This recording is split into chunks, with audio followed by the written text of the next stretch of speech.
French Revolution was a watershed event in world history that began in 1789 and ended in the late 1790s with the ascent of Napoleon Bonaparte.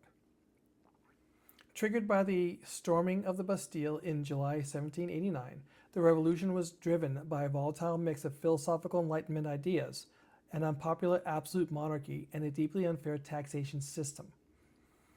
During this period, French citizens radically altered their political landscape, uprooting centuries-old institutions such as the monarchy and the feudal system.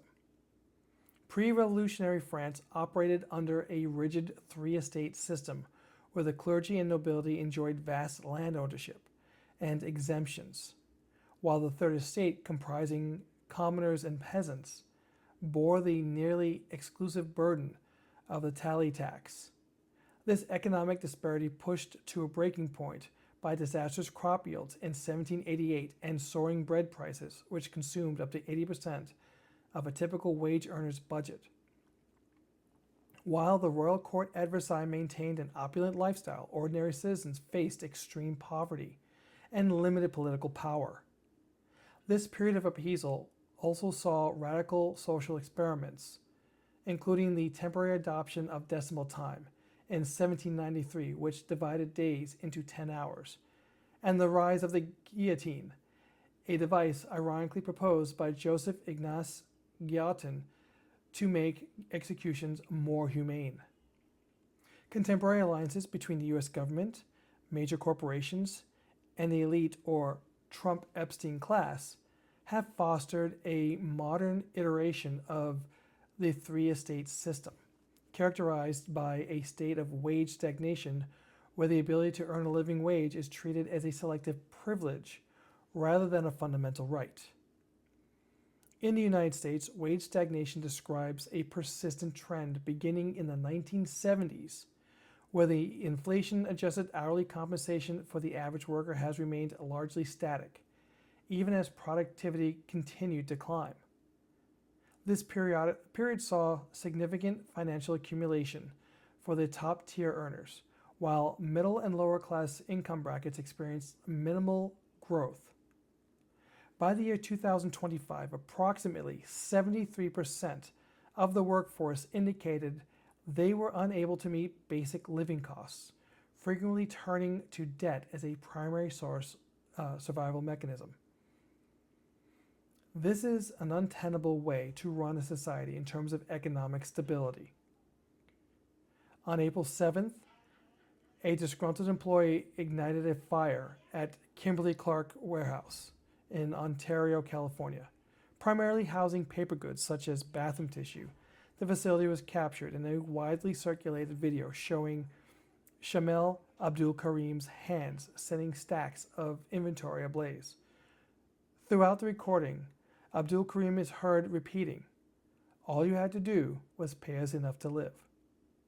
And as the flames grew, he remarked, "There goes your inventory." The fire resulted in $500 million in damages, leading many to label the perpetrator a criminal and suggest alternative courses of action for protest. While conservatives and right-wing media outlets have characterized the event as an act of violence, it is noted that none of the 20 employees working during the shift sustained any injuries. Kamil Abdul Karim faces charges of both state and federal felony arson for his involvement in the blaze. Although he entered a plea of not guilty during a state arraignment earlier this month, the federal counts against him carry a potential sentence of up to 20 years in prison. To manage the fire, 175 firefighters were deployed.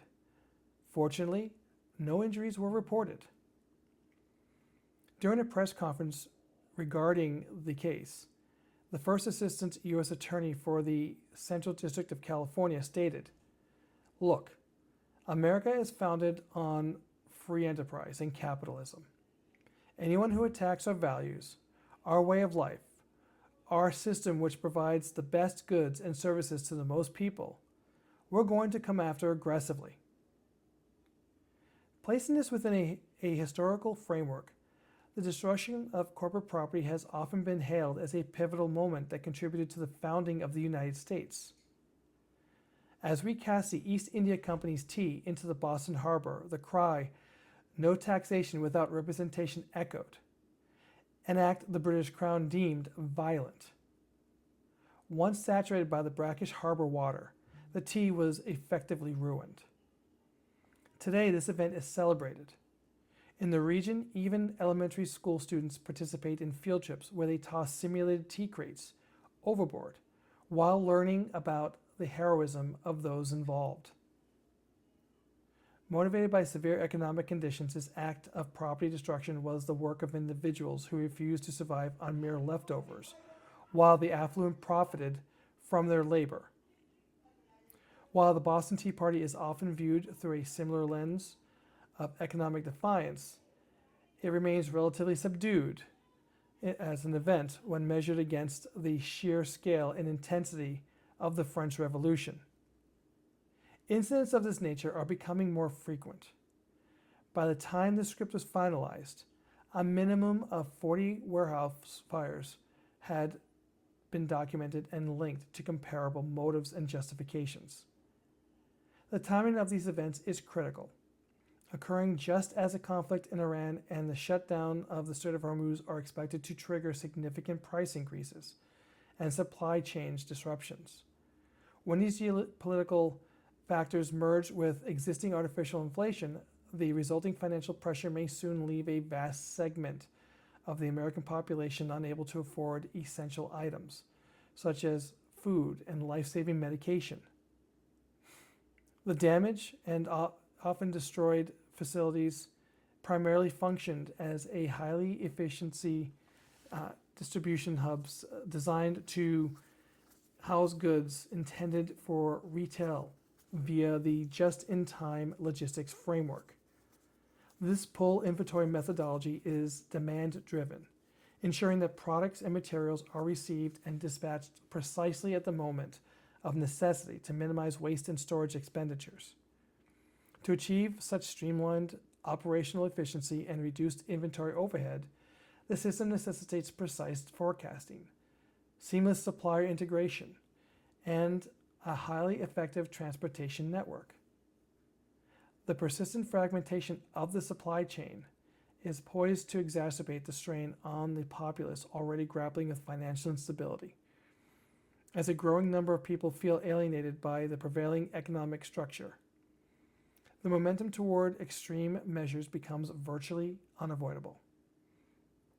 Furthermore, under the impending government directives of NSPM 7, those who speak out most forcefully are slated for official designation as domestic terrorists. In a culture that prizes viral content, an ironic byproduct of this shift is that the entire movement may only require a handful of compelling online clips to gain traction.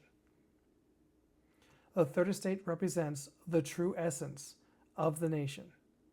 It is not defined by the clergy, the political establishment, the corporations, or the elite Trump-Epstein class. The time has come to notify these parasitic entities that their presence is no longer wanted or required.